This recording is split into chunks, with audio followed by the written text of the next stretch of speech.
Yan, okay, magandang araw mga paps. Meron naman tayo ngayon nagawa na Toyota Innova. Maglilinis tayo ng EGR valve.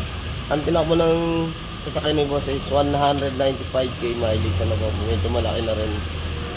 Si Idol nga galing pa ng Bulacan. Mga paps, ano, inuumpisa na po natin. Yun. Unang binaklas natin mga Idol, yung battery, syempre kailangan tanggalin agad natin yan. Tapos ayan,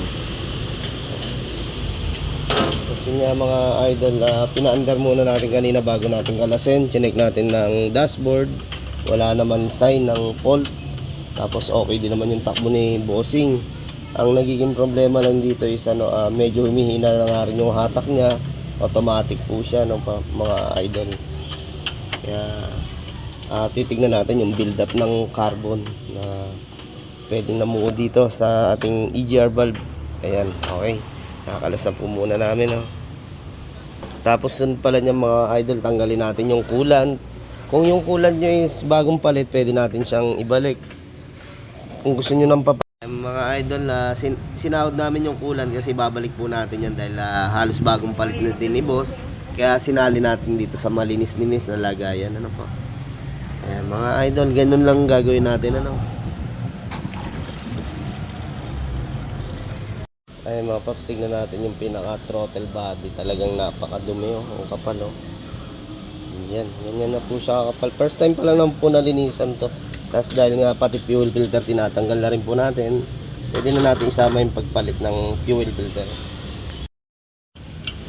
Ayan mga paps, yung ating intake manifold doon, ganyan nakakapalo sa 195k mileage. Yun, kapal.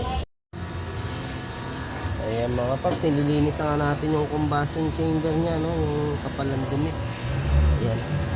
Ito pala kaya dinala ni boss dito to, naramdaman niya yung hina ng hatak ng sasakyan. Nagbawas na talaga ng hatak, no? Dahil sa magto 200k mileage na rin naman po, talagang kumapal ang carbon sa ating circulation ng EGR. Siyempre pagka nangyari po yung gano'n na medyo humina hatak, talagang diesel, malakas po tayo sa diesel niya mga Idol. Kaya kailangan na natin pa-maintenance yan. Ayan mga paps, pag susungkitin natin yung sa combustion chamber kung gaano kakapal ang dumi, no? Yan yung kapal ng dumi na galing sa loob ng combustion. Ayan mga paps, pag nagpalinis talaga kayo ng EGR valve tsaka intake manifold, lagi nyo papasama tong pinaka-combustion kasi mapupuno agad ang ating EGR pag hindi nasama to. Ganun lang din agad yung dumi, no? Ayan mga paps, nalinisan na natin. Tapos lagi natin tatakpan yung ating fuel line, ano, sa injector. Kasi nagtatanggal tayo ng linya para hindi naman siya madumihan.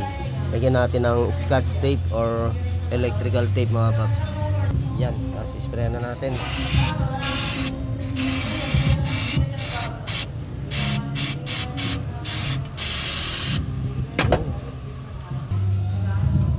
Ayan, mga Idol, napaka-importante malilinis natin yung combustion.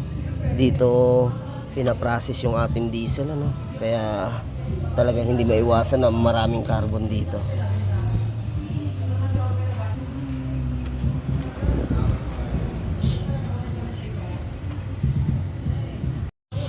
Anong balita? Ayun mga paps, talagang sungkitan ang kailangan natin gawin. Tapos yung ating EGR valve, ito na mga paps, binabara na lang natin ng degreaser tsaka yung throttle. Kaya mga paps, gumagamit kami ng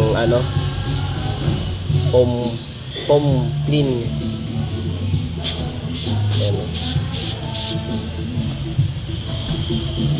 Mga paps, so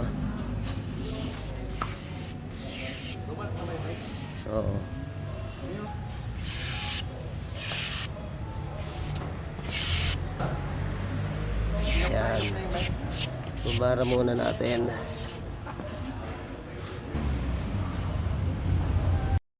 Fuel filter niya, malapit na Idol matapos.